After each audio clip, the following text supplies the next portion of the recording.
азыркы күндө биздин элчилерибиз бар да. Ошолор бизге эл аралык коргоо жана коопсуз комитетине өзүңүз билесиз отчет бериш керек. Сиз келгениңизде канча болду министр болуп келгениңизге? Менин министр болуп келгениме 27 апрелде 1 жыл болду. Ошо 1 жылдан бери бир дагы элчи комитетке отчет берген жок да. Биз сизге көп кайрылдык. Биздин төрагабыз дагы бир аз жумшагыраак болгондо байланыштуу 2-3 жолу биз сунуштама бердик. Эч кандай таянак жок да, жооп жок. Ушул боюнча айтып кетсеңиз, элчилериңиз эми түшүнөбүз.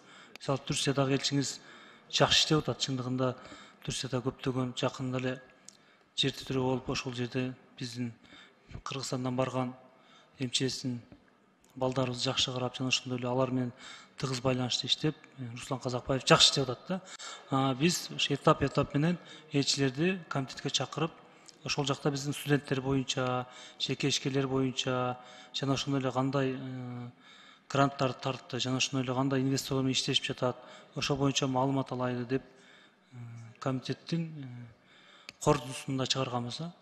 Ушунгө чейин аткарылбай келет. Же бул не деп түшүнсө болот.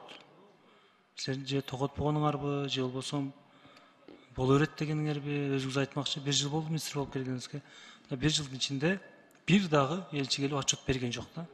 Ошол боюнча маалымат берип койсоңуз, комитеттин чечимин дагы аткарган жоксуңар. Рахмат. Мен комитетте болгондо дагы айткан болчумун. Бул практика элчилердин келип маалымат берип, комитет менен жолукканга мурун биз ушундай практикабыз бар болчу. Постоянно мен элчи болуп жүргөндө өзүм деле келип жүргөм. Анан бир убакта бул процесс токтоп калган. Ошондуктан бул процессти азыр жандандырганга аракет кылып атабыз. Консультация жүрүп атат. Бул вопросту мен билем. Комитеттин сунушу да бар. Бул боюнча иштеп атабыз. Мен оюмча консультация мындай жеңил өтсө, бул вопросту чечсек болот.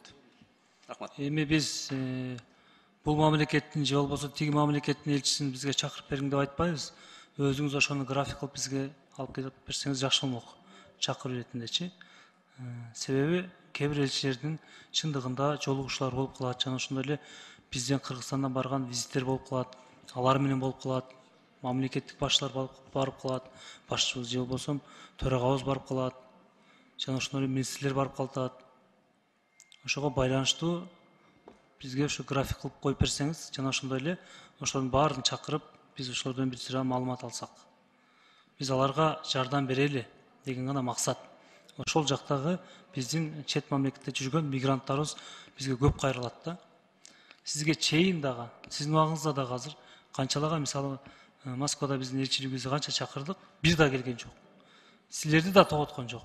И комитетти дагы тоготкон жок. Биздин чечимдерибиз дагы бар.